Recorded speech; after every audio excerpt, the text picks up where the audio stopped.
So, Timothy Whitehead, thank you so much for being on our Journeymen Co podcast.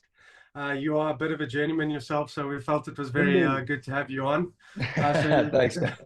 so to give the people a bit of background, Timmy's obviously an ex-Grey boy, Grey PE, played for Western Province Sharks, Eastern Province, very established rugby player, now a very, very successful businessman living in Mexico. But before I get into the question, just want to congratulate you, Timmy, someone who I thought might be the most eligible bachelor for life, has just We did become it. engaged.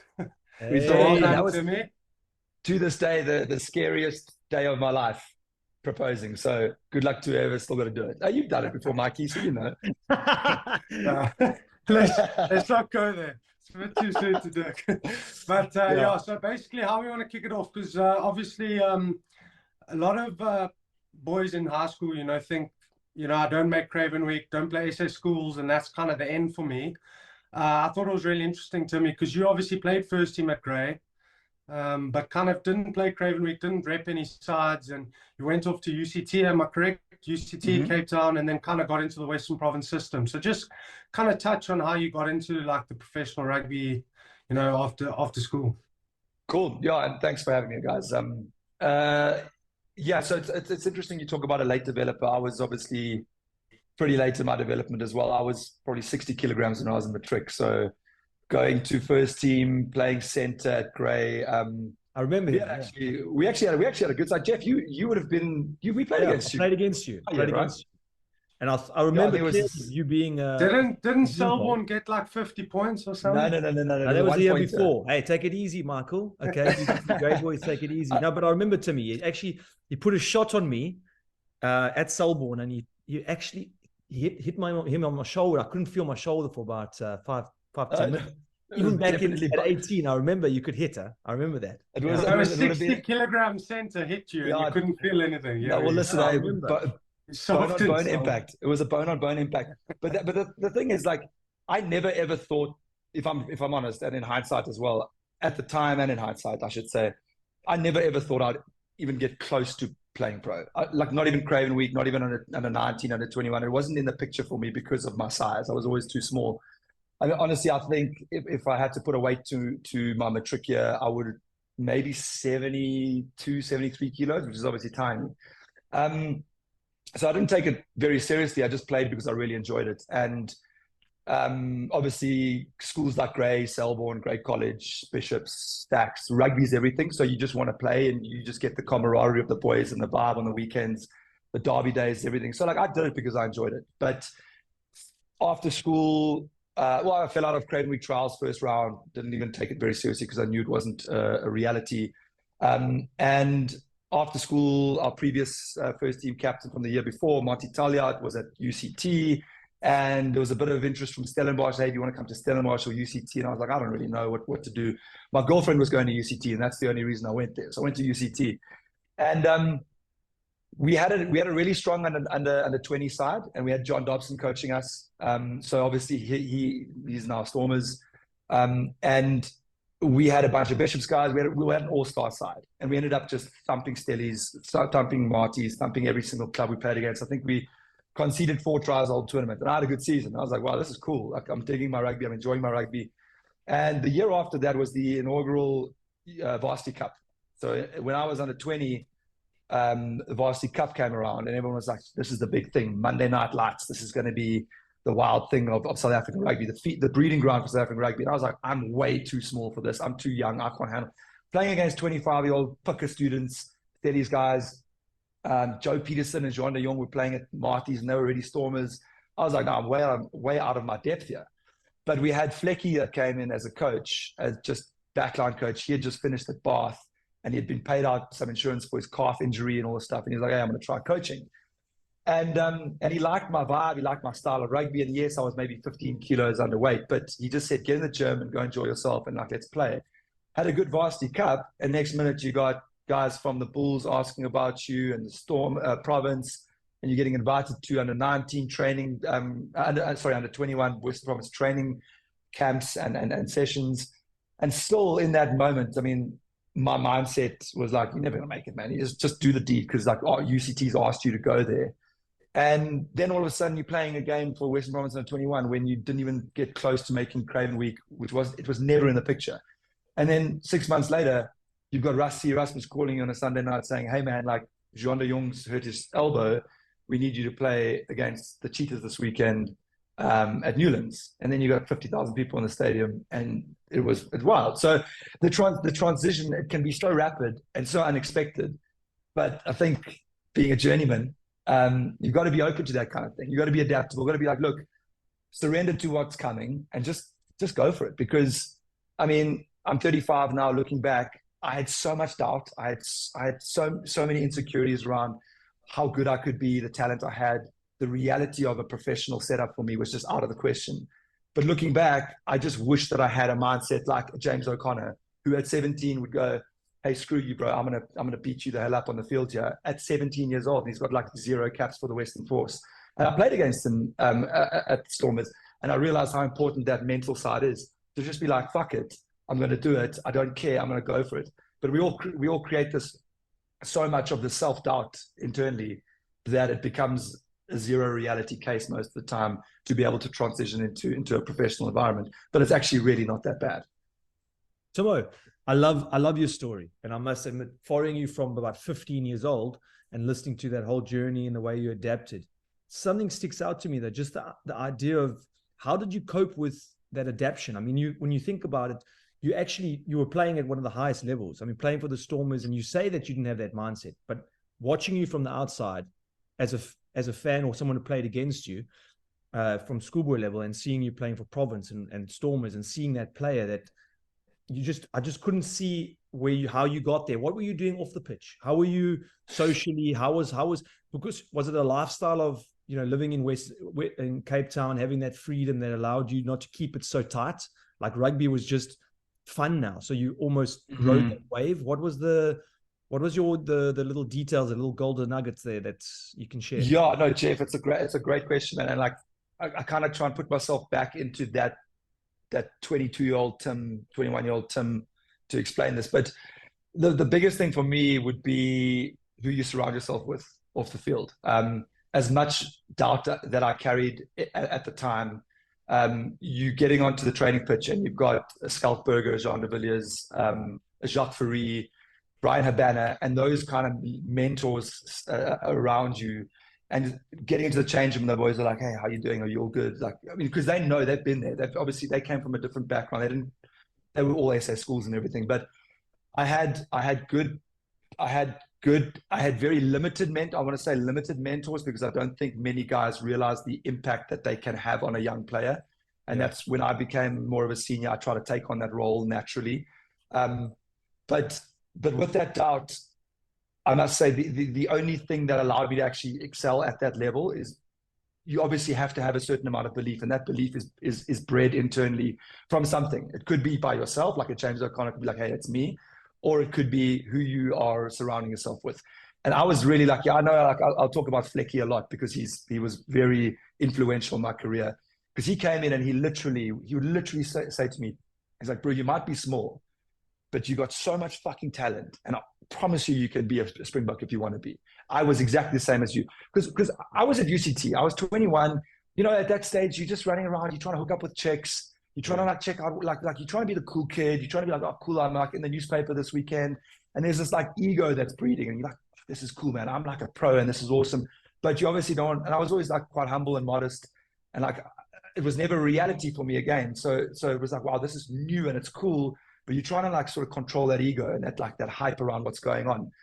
So in order to manage all that, you've got to have those people around you to say, hey, Tim, like, hey, either calm down, bro, you're not that good, or hey, you're really good, believe in yourself a bit more. But that comes to your mentors, and that'll be your coaches, which I had. Flecky Dobber was also influential. Flecky was incredible, man. Like, he really took me under his wing as a fellow center, and he was just like, man, you can really do well. So he helped me a lot. But the most intimidating thing for me would be when you walked into the squad room for the first time at the senior level, and you're looking around you, and these guys are literally in your fantasy rugby team, and you're like, I shouldn't be here. But then one of them comes to you. Like Brian Habana was really good, man. Like I owe him. I actually owe him like an email or something, or a call, just to say, Because like, you know, when you're out of the game and you think back, you're like, wow, that guy was important for me. And I actually owe him a thank you. Yeah. I remember Brian O'Bannon like sometimes coming up to me and just being like, man, how you doing? You know, like, are you good? And if you needed anything, you actually felt the trust, you could go to him. And just that like 1 minute of that interaction would be like, okay, cool, I'm okay. I'm in the big league with these guys and they're looking after me. Peter Grant was another one. Bash was good. Skulk was always great. Jacques Ferry was just a clown. I remember these guys because they were such big personalities, but just the slightest interaction and level of a little bit of support that they could give you just got you onto that level. So I would say, as much doubt as I had, the difference comes with your mentors and the people that are surrounding you, because they have the ability to get you really up for the big stuff. So like you spoke about, like obviously your mindset going into it, you weren't, you know, you probably weren't there mentally because you didn't really expect to be there. So was that mindset, when did you make that mind shift to be like, okay, I can actually live with these guys? And was it you personally that made that mind shift, or was it, like you say, the mentors that helped you make that mind shift? Yeah, so I would say combination, because I remember when I clicked, I remember that vividly. Remember the moment where I was like, "Fuck, I'm good enough."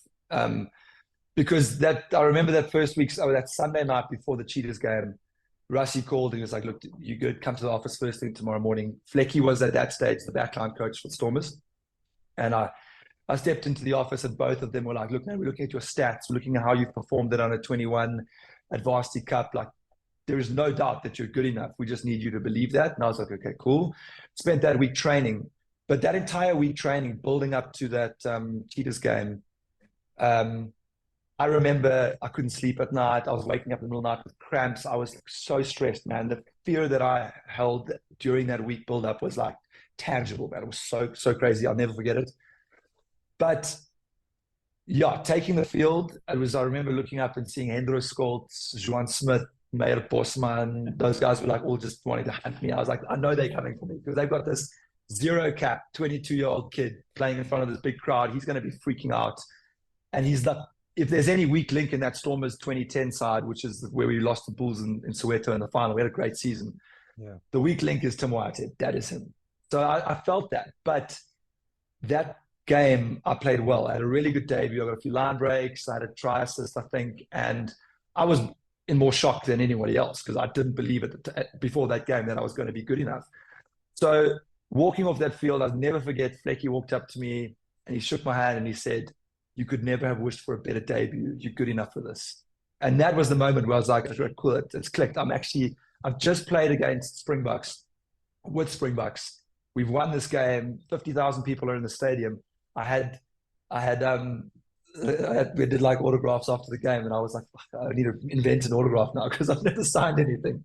And I went to sign the field, and one of the guys, this kind of dude, he just says, "Hey Tim, jy gaan 'n bok wees?" And I was like, "Fuck me, I'm gonna be a bok." This is crazy. So I remember all these things so clearly. And if I had to say to you guys, like, hey, what was the shift to like starting to believe, it would be those moments, those small moments that you just hold on to, and you're like, hey, I could be a good rugby player here, and I can make maybe half a bloody little career out of this thing, make some money and travel the world and explore who I am as a person, because who are we at 20, 21 years old? We don't know who we are then, you know, that's part of the growth. It's the start of the journey. So yeah, those are the moments that like help you understand that you are capable, I think.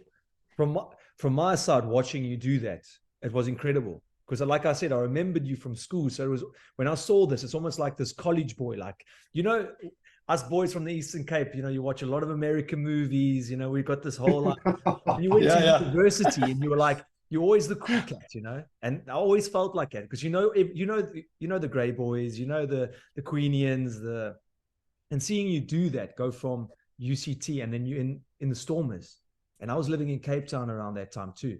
And Tim Whitehead, it was just, if you play for the Stormers, you're like, it's golden, you're golden, but it's I remember driving. It was incredible, bro.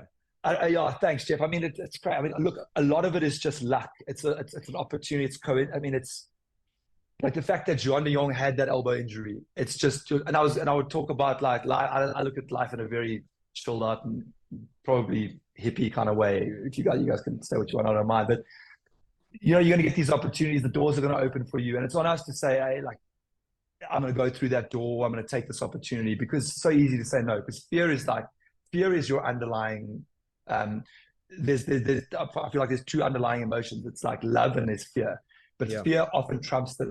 So when I got that phone call from Rassie, the first thing everything's saying in me is like, no, no, you're injured, or no, you're going to get hurt, or maybe you got an exam, or you have to prepare for university stuff.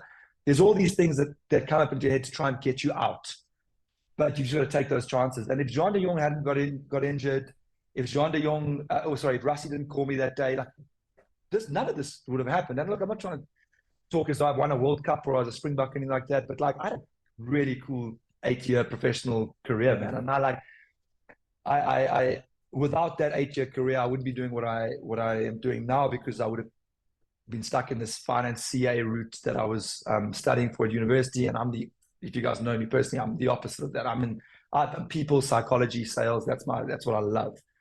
So rugby gave me the opportunity to bridge that gap and say, hey, at 21 years old, you don't know who you are. So how are you going to decide what you're going to do for the rest of your life? Instead of that, I played this 8-year career because of one scenario where a guy had a bump. He was out for 2 weeks and I got the shot and I took the shot, and it was lucky. It was a lot of luck involved. You say that, but you know what? The funny thing is, just listening to the story and all this, it's months and years, even working with Flecky, your energy, you can see even now, you're a guy that you attract people, bro. You can see it when you talk like this, the way you talk, your energy, people attract to you. And then obviously the way you played rugby is obviously got to be good. You were physically very fit, very strong guy. So there's also that. Don't discredit your achievement that much. There is of course luck, but for me it's like, you attract that energy, and a journeyman does that. A journeyman can adapt. You put yourself in that position, boom, you get the right mentor, you get the right opportunity. It's all about opportunity life. I'm also with you on that whole hippie vibe. You attract what you feel and what you put out to the world.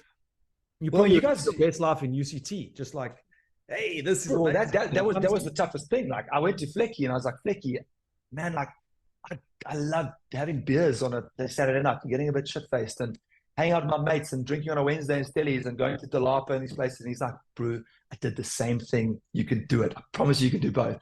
So, I mean, there is that. But you guys can talk to this. I mean, both you guys have played very high levels. You pros. Did you remember the transition? Was it a luck thing? Was it like a hard work thing? I mean, yes, the puzzle needs to be built around all those different elements. Luck, hard work, training, passion, fire for the game. Like the reason we played rugby from a very young age is because we just had this innate love for the game. Like we love the game. And then that love starts you got this like love for the game is so high when you're a kid, 7, 8 years old. And that love for the game starts slowly declining the more politics getting involved, the more of a job it becomes. And we can get into that because that's obviously a realistic talking point. I mean, politics gets involved in anything and everything just becomes shit. It sucks. Work, your career with politics, it just sucks. And I think we've all been there. But do you guys remember when you started playing pro? Was it just like this, all right, cool, now it's time. I've got to the threshold now where I'm good enough, or was it luck, or was it a combination of a few things? I think a lot of it is luck, but you have to have that foundation of, hey, I've worked my ass off for the last 10 years. I'm good at what I do and I believe in myself. And then that opportunity comes, that's what you have to take. Yeah, like what struck me most about what you were saying to me was that like self-belief thing, because I was actually thinking to myself yesterday, when I was thinking about like chatting to you and stuff, I was also kind of a relative late developer. Like I only really came through in matric. Obviously managed to play Craven Week and things like that, but everything happened really quickly for me. Mm-hmm. And I kind of found myself in a place where I was like, well, where I had like imposter syndrome. Oh yeah. And then you kind of like, you doubt yourself a bit. You're like, hang on a minute, I've been watching these guys on TV for 5-10 years. Now I'm in the same room. I should be nowhere near this room. Like, well, and that like you have that genuine lack of belief. And I think the guys, like I was thinking about Sia. I mean, we know Sia from school and stuff, and we played with Sia. The one thing that really stood out when I was thinking about it was he just had so much self-belief. Mm-hmm. Like Sia was playing with men in the townships when he was 15, 16. And he just believed he could win a rugby game on it by himself. And he obviously played under 13, under 16 Craven Week. So when he found himself in the SA under 20 mix, for example, it wasn't anything new to him. So he just had that belief. So he was always going to do well. And I think, well, that's a great conversation around the topic of belief, and that imposter syndrome is like everyone's going to have it, but how do you combat it? Because is it like, I mean, so I don't know if you guys have, during your professional careers, have you ever worked with a mental, like a Tom Dawson Squib who's with the Proteas now? Have you worked with somebody from a purely mental perspective to combat imposter syndrome and self-doubt in the professional arena? Have you? I mean, because I didn't. I never once spoke to a mental coach. I mean, I have for the last couple of years been working with a coach, a life coach, a therapist, whatever, and it's been incredibly valuable for me. But why, as a professional athlete, do we not have? I mean, it blows my mind that we don't prioritize that. And it gets me to the point of imposter syndrome. Yeah, I mean, yes, he was playing with men when he was 15 because he was a man when he was 15. He's a monster. I mean, remember him at school, he's a beast. But the same breath, he would have carried some kind of self-doubt somewhere deeply embedded in him, because we all have it. But the question is, like, how do you combat that? And with someone like Sia, his psychology, he's obviously a devoted Christian. He's very big in that arena. And I've spoken to him about it. I said, how do you go and just, like, for me, it's all about, I'll call it surrendering to the world, being like, look, I'm going to just go out and do this thing, and whatever happens, I'm going to fucking deal with it. All right, the outcome's going to come. Because if you're holding on to, attaching to what these outcomes are and trying to control that outcome, sooner you realize you don't actually have control over that. You only have control over the process. The outcome's going to come whether you like it or not. That he goes on the field, and you'll see when he runs on the field, he opens his hands, he looks up, and he prays. And I said, what do you say? He says, I basically just put this up to God. I say, hey, everything's in your hands now. You just play through me. So what he does is he's surrendering. He's taking all the self-doubt, the imposter syndrome out, because he's like, it's not me that's responsible here. I'm just going to be doing, God's going to be playing through me. So it's almost like this. I've spoken to psychologists about it, and they're like, kind of an unfair advantage, because you remove all that self-doubt. So that's his tool to avoid that imposter syndrome. I never had that. I had Flecky and the guys are trying to tell me I was okay, but there was still huge self-doubt. If you can really surrender and be like, you know what, I'm going to do this thing, that becomes the real tool. And the sooner you get there, the sooner your career, I reckon, is going to be, you will lack the self-doubt, which is what you want. That mental prep's so important, isn't it? Like that mental strength. It's taken me a long time to get to a point where I felt mentally strong.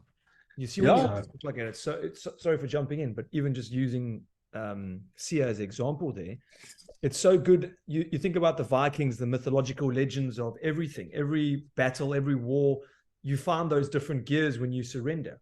That's why spirituality is so important to us as humans, and teams that play for a bigger cause or a bigger, people don't understand that, people think rugby is like, okay, you got to go out there, be professional, but they don't understand all these doubts, all these things, and how the mind can trick you. You can catch a ball 60 times at training, but when you put pressure on you to win a World Cup, or to, the mind can do things to you that you can't explain to the average Joe. Well, not when I say average Joe, but a person who hasn't experienced that. I don't want to say that, but religion, spirituality, and all these things are so important to us. It's so important you mentioned the Vikings. Like, look at the Vikings. Their unfair advantage going into battle was that they wanted to die in battle.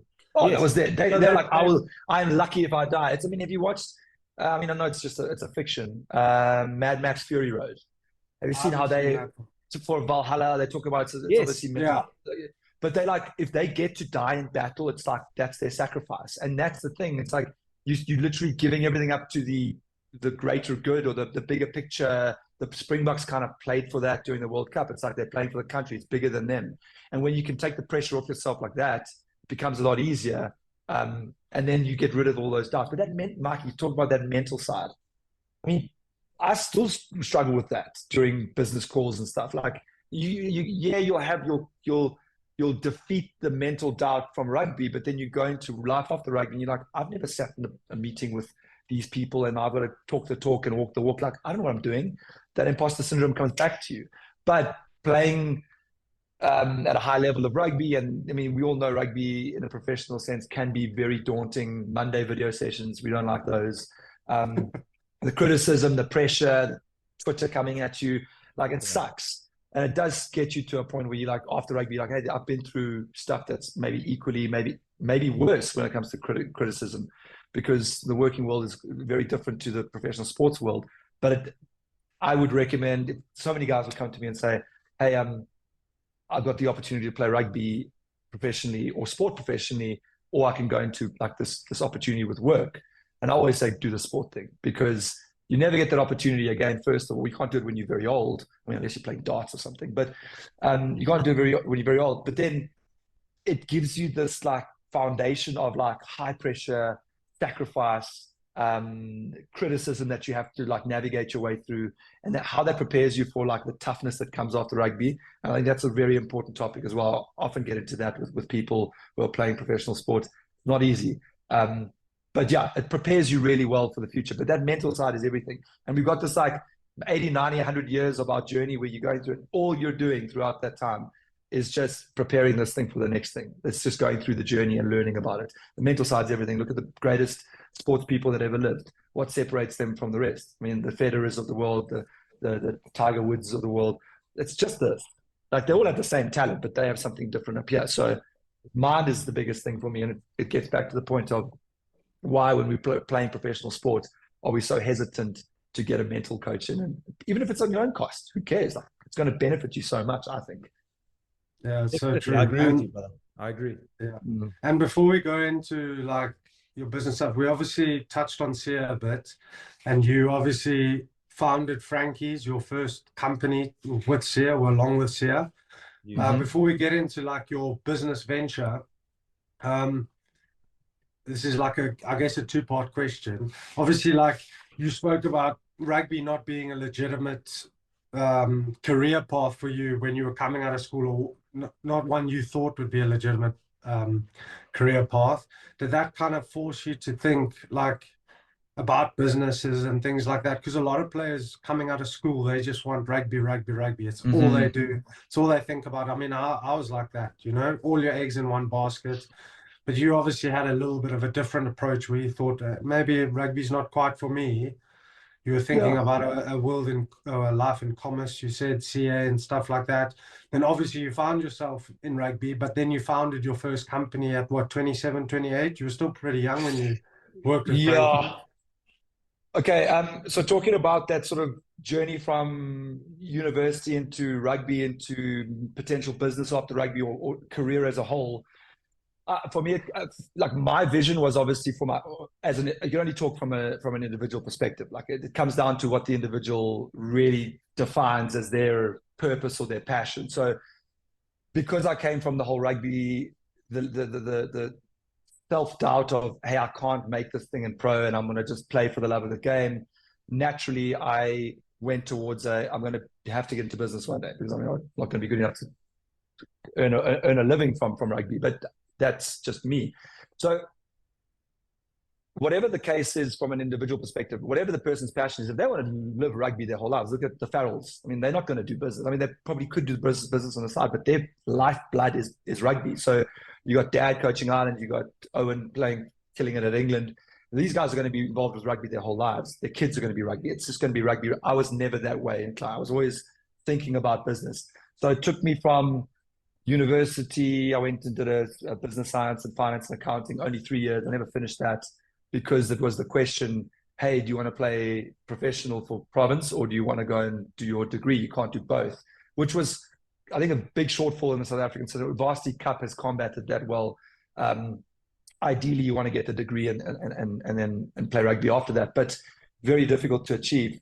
So what I did was I decided to play rugby. And I did the whole 8-year journey. And I think one of the reasons I went for that was because at 20, 21 years old, I was in this CA degree where I was going to be finance and accounting focused. But deep down inside, I knew that was just going to be the foundation for just general business. I didn't want to be an accountant or a CA, like just doing finance stuff.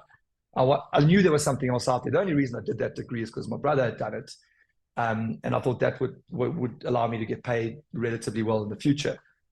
But that 8 years of rugby, it threw me so out of my comfort zone. We've spoken about the challenges we had in that. It threw me so out of my comfort zone that it taught me like deep down, like who I am as a person and what I'm actually interested in, which was people, the psychology around team, managing people, mentoring people. And that was only discovered at 25, 26 when I was at the Sharks, and then at the Kings, got into more of a leadership position. But then at 27, in 27, 28, when I ended up leaving the game, I decided I knew what I was interested in, which was exploring the world, entrepreneurship, general business, but I just didn't know what I was really good at with business. Like, how are you supposed to, how are you to know what you're good at in business when you've never done business? You know, so that's a difficult question. So I spoke to Sia, and I said, hey man, I've got an idea. I want to start a little business. It's literally like a very small e-commerce thing. I wanted to understand what this was all about. I just asked him if he could be the face, and I pushed the brand, and we had a great time doing it. It was really fun. Like, we failed a lot, we succeeded a lot, we achieved some big things, and we messed up a lot of things, and that's part of the game. But over those 4 or 5 years, I raised capital, I exited with a stake. We had got into big retail, we had made a lot of revenue, but we had to try and break even. So I think where I'm going with this is, while I was running Frankie's for those 4 or 5 years, I handled the capital raising, the finances, the accounting, the logistics, the manufacturing, the retail, the sales, the managing the customer service. I did everything. And by doing that for a few years, it got you very quickly understanding what you actually like to do and what you're good at. And then that was my big business education. I didn't get a cent out of it. I still haven't received a cent from it.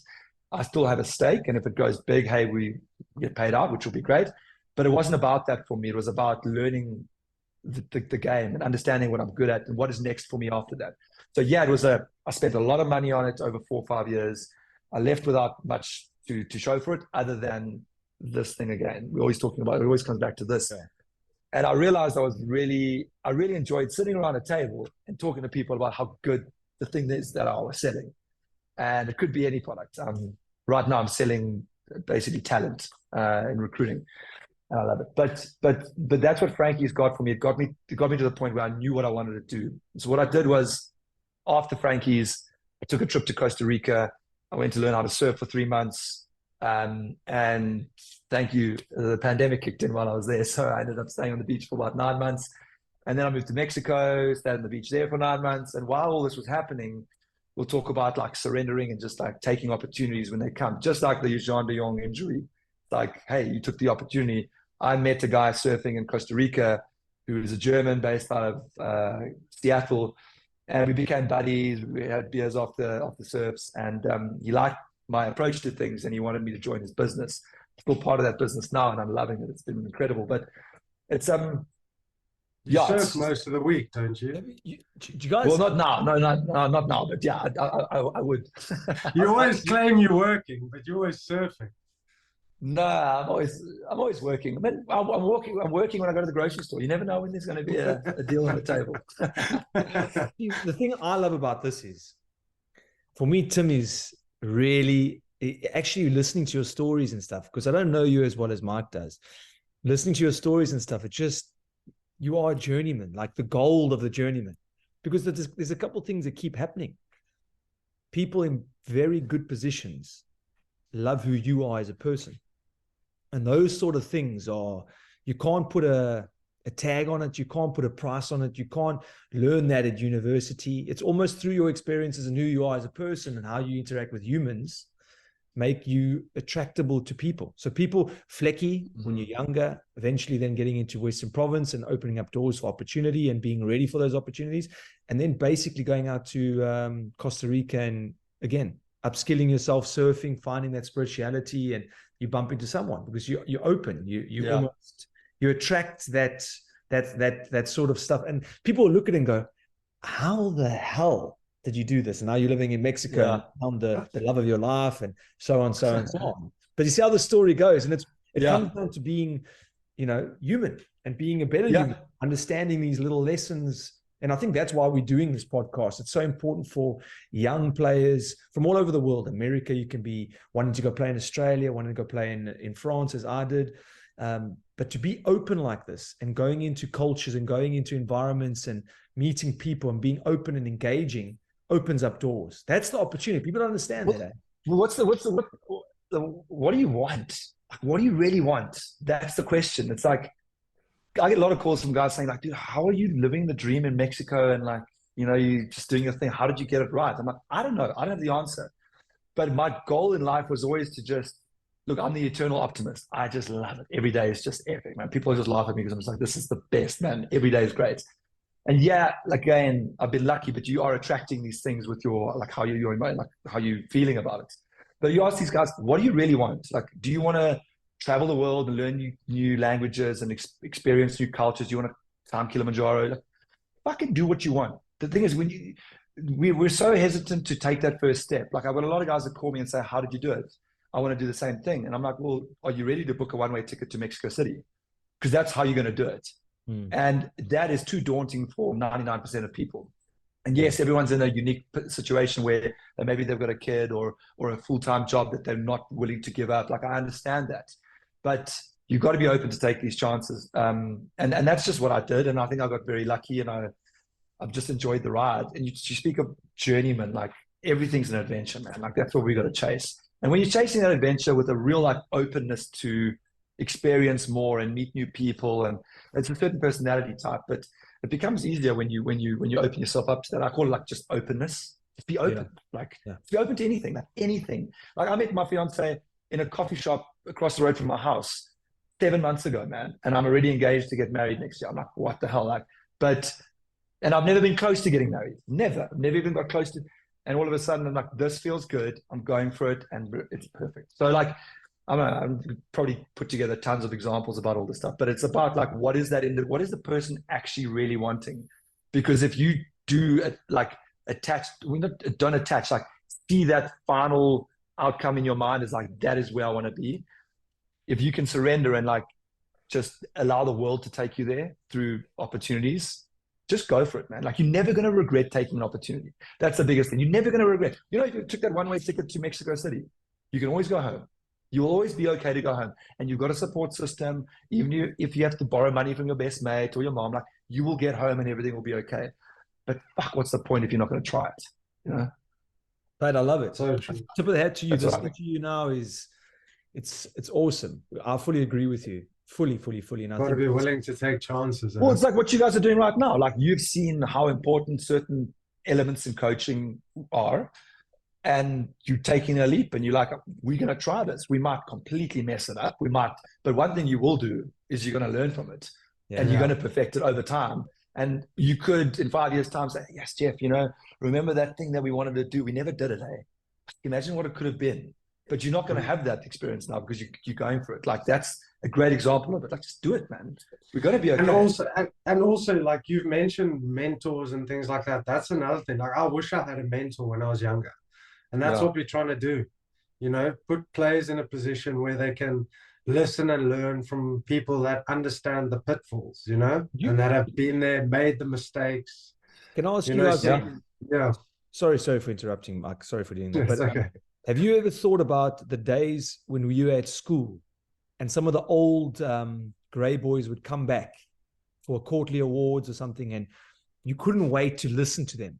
Like, some of the old boys that have been there, done that. Did you guys ever go back and speak to your school, or speak to, like, have a speech and present something profound? Because when I listen to Tim like this, I just feel this sort of information is golden for a young 18-year-old, even a 21-year-old, even a fucking 31-year-old who's trying to find their way and almost trying to find a path.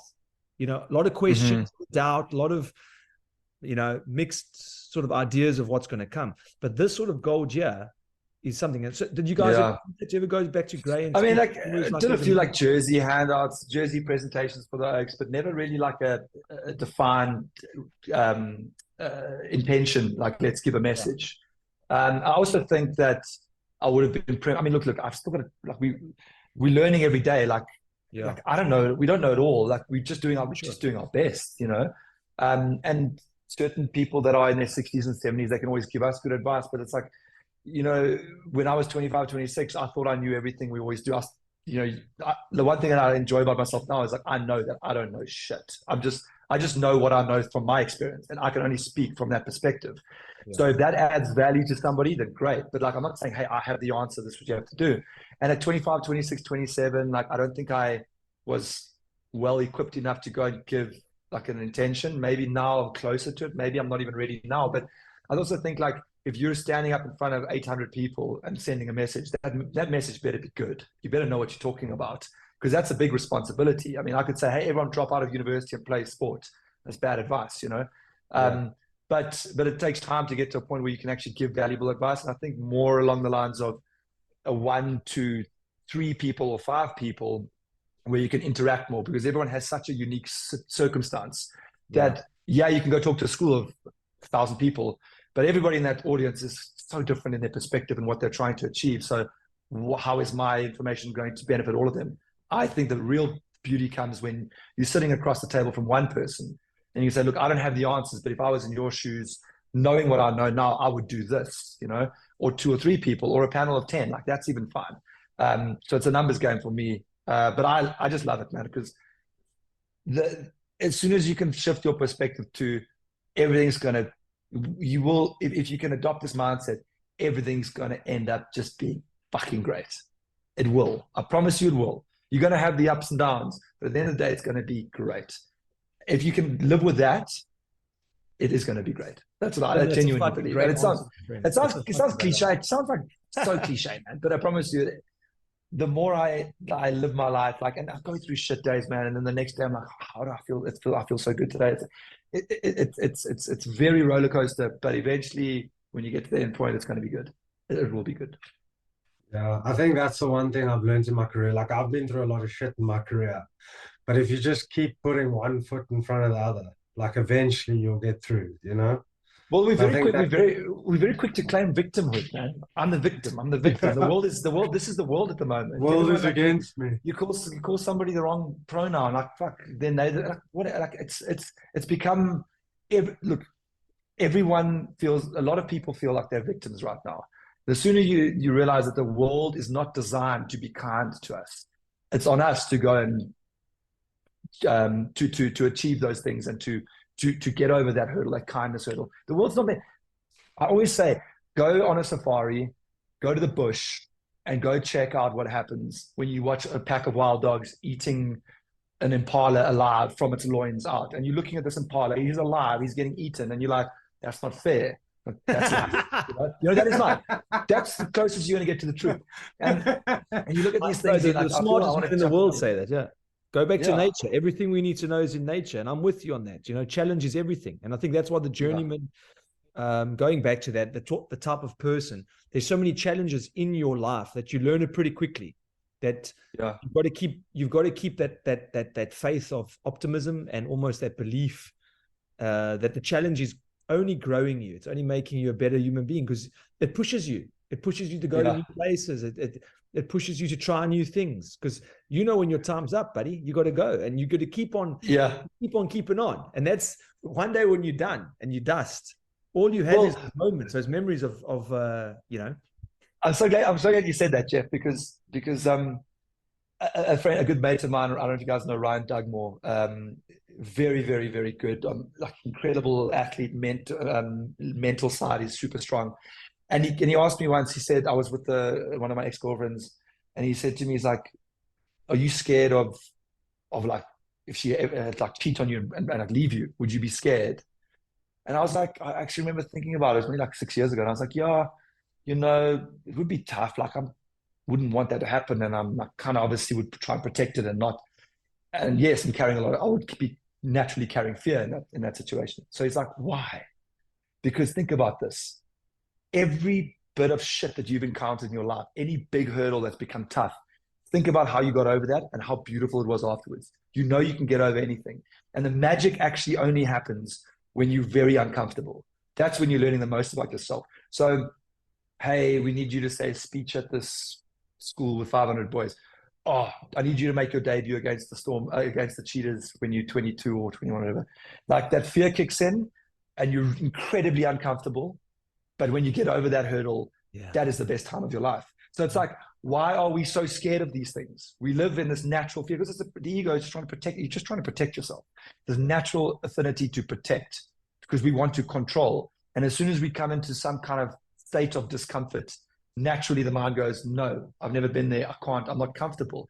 But when you get into that dark place, that's where the magic happens, man. So why are we even living in fear? You know, that's the Mikey, question. this motherfucker's a genius. I love this guy's mindset. He's I on can the talk way a lot to of shit, I masterhood, bro.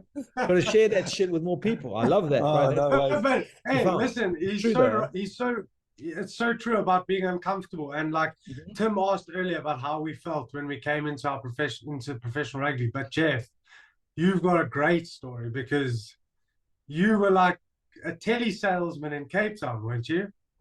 I used to go watch Tim, bro. I used to go watch Tim at the store. Yeah.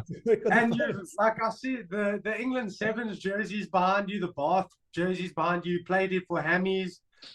And like you kind of got into it by your dad sending emails to Ben Ryan. You eventually got over to you tell the story. Like it's a great story about how you got into the Sevens setup and stuff. And you had to do it with your fists, no?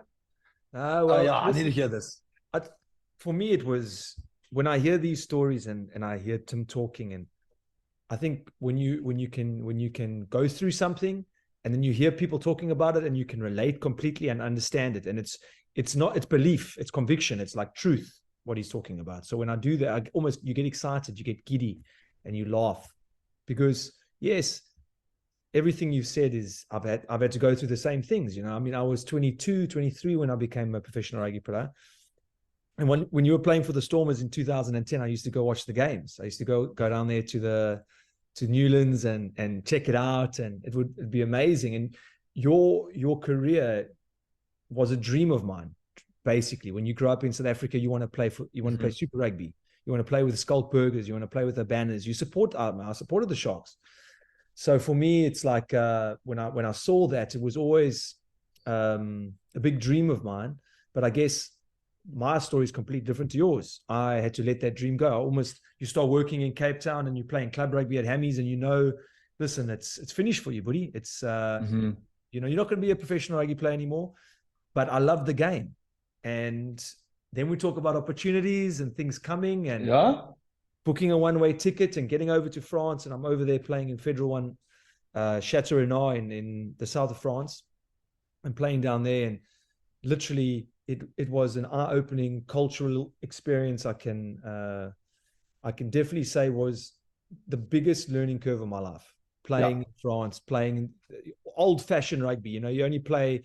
The forwards punch each other every single weekend, and you're sitting there and you're thinking to yourself, well, how the ball doesn't even get to you. You know what I mean? And then my dad, listen, it's a long story. I don't want to go down that route, but basically my dad got me a shot with England 7 by emailing them. And I remember him telling me, listen, Jeff, I sent an email to the rfu.com and I was playing Federal One Rugby, which is Division 3. It's nothing, And I said, Dad, listen, I hate to burst your bubble, but the RFU aren't going to get back to you, buds.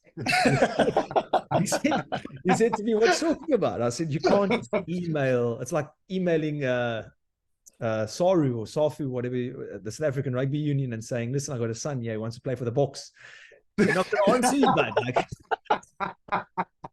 Oh, that's brilliant. And I laughed. I promise you now, I laughed. And he said to me this, Lancaster and Ben Ryan have both replied. And I said, what? Now the natural thing is I get embarrassed. I'm like, my poor father, he believes in me so much. Yari is sending this email to the RFU and to these coaches, and they're expecting this big prime piece of beef. And all they're going to get is this little, minutes. He said, listen, they want footage. And I said, Dad, I don't even think some of our games are recorded, bud. What have they got? And he said, I told them your 40-meter time and your 100-meter time. And I said, what is it? Because I don't know what it is. He said, I told them that you ran a 10.6 and that you ran a 4.6 at on your 40. And I actually did run a 4.7 when I ran with Hammy. So I was pretty quick. That was that is quick. That is very quick. So I was quick, right? And that's the one thing I would say I had in my arsenal that got me through, basically to get a try with England. And then the rest, they said to me, okay, if you fly yourself out here to Twickenham, we'll give you a trial. We're having an open trial with a couple of boys from university. Fly in, book yourself a ticket. We'll put you into the hotel. And there I was. Federal One was playing that Sunday, I phoned my coach. I said, listen, I got a very ill grandmother in the UK. I got to fly out and go see her. Again, I had to take this opportunity. So I phoned the coach and he was like, yeah, for sure. Off you go. You can go. I was on the bench at the stage. So I flew out, I arrived there, and we had this open trial, 3 days, 5K a session. I'm playing against Dan Norton, Marcus Watson, Damu, all these guys. It was Caprice, all these guys, Matt Turner, all these guys that were like, literally, I was watching them, and there I am in the change room with them. Same as you, similar to you. Yeah. And I just got absolutely annihilated. I remember the first thing we did was a one-on-one with Dan Norton. I had the whole pitch. I kicked in the ball. He's on the halfway line. I'm under the posts, and I kick in the ball. I got to go tackle him. He ran around laughing at me, like he did this one little move, and I was chasing him, and he was just like looking at me like, what the hell? That's brutal from your coaches to put you through that as a rookie sevens player, one-on-one with Dan Norton, whole pitch. I mean, come on, bro. So when you were talking about that, I was like, shit, it's so crazy how many, yes, everyone's situation is so different, but there's so many similar factors that are involved, like that imposter syndrome, bro. Like, and also the fact that you just said, I'm going for it. You jippoed your way in and you said, I'm going to get a shot here. It's like that door was, your dad got that door just marginally open for you and you went for it. Do you know how many guys would be like, nah, bro, I'm not good enough for this, that type of stuff, but you didn't. And that separates the guys who are like actually going for it and the guys who don't go for it. But that imposter syndrome is always going to be there. How did you get over that, dude? I mean, like, after that session, did they keep you around? He did it with a jab, left hook, cross, didn't you, Jim? Well, I got into basically the end of that session. We had 2-3 days. The last day, my knee was in bits, and 3 of the 4 guys pulled up with hammies. Couldn't train the last day, and the physio was a South African, and he said to me, "Listen here, buds, get through this." I never forget, Bretty, shout out to you. He said, get through this session. No matter what you do, don't stop now. Go do the last session. And the last session came and there was no running. And thank the Lord, because my leg was in bits. And we got into put in these little cages, almost like boxing cages. And it was a one-on-one. We had to put gloves on and do like this almost tackle fight scenario. And the English guys were looking for a bit of dog. They had a lot of private school boys and they wanted to toughen up the team a bit. And I got in there, and the whole year with the French team, all we were doing was fighting. And, I like to pub fight too, growing up in the Eastern Cape. So I wasn't scared of throwing the fists. And there was this SBS Special Services captain who was unbelievably tough. Really tough guy. Now, I didn't know a clue about him. I only learned about this afterwards. And I would never have done this probably if I knew his whole story and what the SBS stood for. And we got into a bit of a brawl, and there was a few punches, and I actually tackled him and put him on the ground. And he was the one meant to be punching me, but I punched him. So I punched him, and he got up and he lost it with me, and we got into a bit of a blow. He punched me in my nose. We got into a grapple. I punched him on the ground, and we got into this big circle afterwards, and he was like, yeah, that's it, boys. That's what it's about. His nose is bleeding. My nose is bleeding. Oh, I love it. It was a bit of like, I never forget, my adrenaline was pumping. It was like it was like a proper like fight. And the coach said to me afterwards, look, you're not big enough to play in the forwards. You're not fast enough to be a wing, but there's something about you. I don't know what it is. You've got something. There's a bit of chutzpah there, The mongrel, man. That's what it is. I think that's what it was. And they said to me, here's a 9-week program, go train. And that's all I did. I ran every day. I listened to that program because now I had a sniff. Now I knew a little bit. Because I got completely dominated. As a rugby player, I got completely dominated. There's no question about it. I couldn't break a tackle. I couldn't catch anyone. Then 12 weeks went by, nothing. Not a peep from them. And I only learned this later. My old man pestered Ben Ryan with 60 to 70 emails asking him, listen, give this kid another chance. Give this kid another chance. And I didn't know this was happening. I would have told my old man, listen, Dad, stop. My dad emailed me. He was in Afghanistan. He was doing close security up in Afghanistan. It was a big thing for the family then. He wasn't living with my mom. It was tough on us. I'll never forget that. It was very tough. And he said to me, listen, I've got you this, Ben Ryan wants to give you a second chance. And I said to him, listen, Dad, no offense, I'm not going. After 9 weeks, I was training, and he said he'd give us a call in 10 weeks. He didn't. It's been 13 weeks. I've given up for 3 weeks now. You know what I mean? And he said to me, listen, I'm going to give you 30 seconds, but I'm going to phone you back. You better have a better answer than that. So I was put down the phone. I was like, fuck, I phoned you back straight away. I said, sorry. Let's take it. Let's take the opportunity. Let's go back there. I just didn't want to be humiliated again. Yes, I love that story, man. Jeez. So I went back and I said to him, listen, Dad, put me on the flight. He said, Ben Ryan feels guilty that he made you pay for your first ticket there. So he's going to give you one more ticket to come. They're going to pay for your flight now. So I said, okay, fine. Listen, that's perfect. Told my coach, Granny's sick again. We've got to go back there. We're going to make right there for Granny. So I flew into London, and this time I was strictly business. Same thing happened. 1-on-1. This time I was taking the ball. Got the ball on the halfway line, poop 1-on-1 with John Brake. He was like the hooker, really tough guy. And I just ran straight at him. Boom, bounced him, scored. And then it was like, okay, now we in. Now we quit in. Now we can handle this a bit. And this went on for like 6 weeks. They would fly me in every Monday, do the camp with them. I'd go back to France on Thursday, fly in on Monday, go back to France on Thursday. And no one knew about this. I didn't tell any of my friends. I didn't tell anyone. And eventually I got given a contract, and I played my first sevens tournament about a month later. So it was it's a crazy story, but it just shows you, bro. I think it was just persistence, and my old man, like the belief that he gave me was something that I kept in the circumstances, like playing with that chip, playing for my dad, being in Afghanistan, all that stuff. It was just timing, opportunity, luck. Like you say, it's nothing special, but good mentor, your dad pushing you to take the thing, giving you good advice. Yeah. Taking the shot, man. And also comes down to, again, the bigger picture, like the greater your father's in Afghanistan, it's not easy. It's tough. That discomfort is the magic happens there, like we said. Yeah. And you like the bigger picture could be for religion, but you did it for yourself and family, pride. That mongrel comes from somewhere, man. Like everyone always talks about their why, don't you? Like, what's your why? Yeah. But I think that on that too, I was also tired of always not letting go. From schoolboy level, I've seen a lot of my friends go and play for the Sharks, go and play.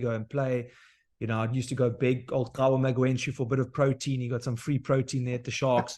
I used to go ask them for some academy kit. I just remember always being the guy that never let go and always was scared, always scared to be that mongrel. And eventually I just was a late bloomer to get there. You need the tools though to let go. You can't just tell someone, hey man, Jeff, let go. Stop playing with so much fear, my boy. You need to learn those tools. You need to learn how to kick your brain into that, like you say, surrendering and just being like, fuck, I'm here I am. I've got no fear, buddy. I'm a Viking on the pitch. And that realization has to click. There's like a turning point somewhere. I don't know if it's like a light bulb moment. And I don't know, like for me, it was that moment when I played against the Cheetahs in my debut game and I had a good game. I was like, I'm good enough. You must have had a light bulb moment. Maybe it was when you knocked out that SAS guy, or maybe it was when you bumped John Brake.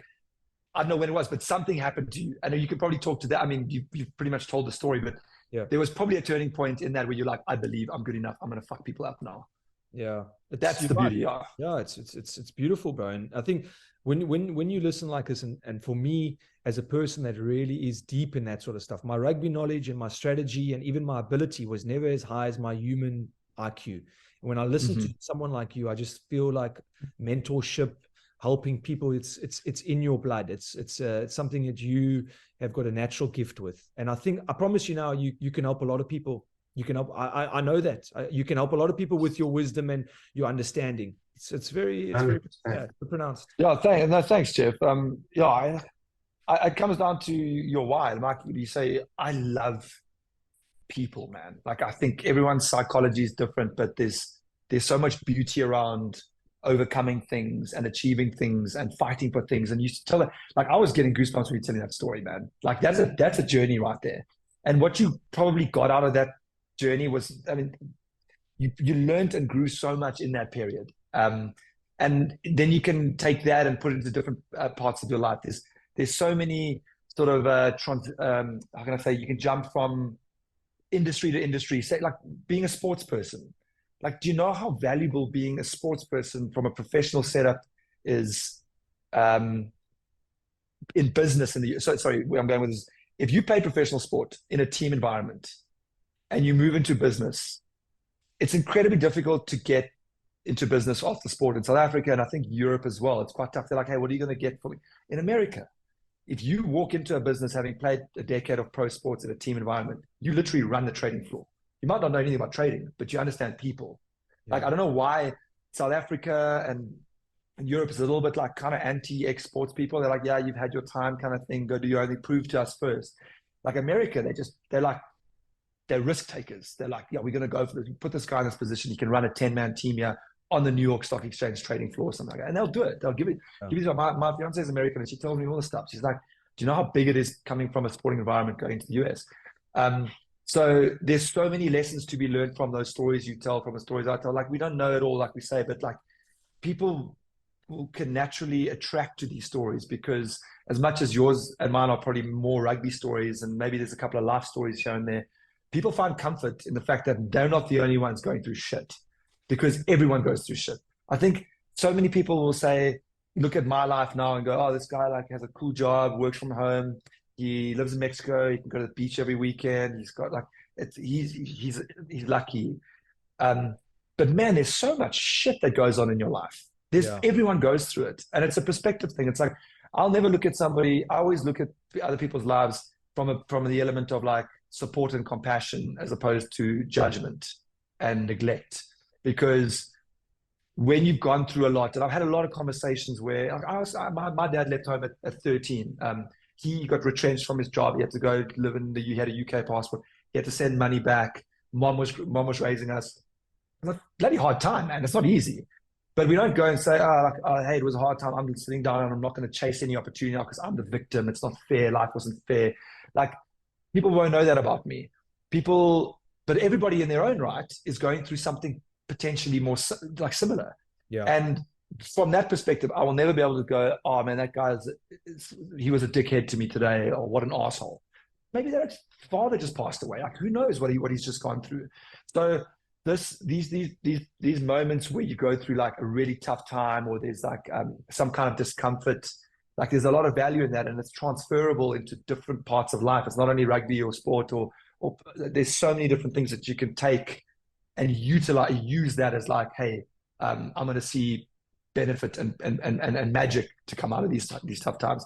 But there's a lot of value in this. I think everyone has their own story, and everyone has their own shit that they've gone through, and it's on us to like listen and be like, hey man, like, you're not alone here, kind of thing. And I've like, maybe not the same situation, but I was there, and this is how I got out of it. And young people need that, man. Like, how many times in your life have you just you've wanted somebody to just talk to? I've got an older brother who I respect a lot.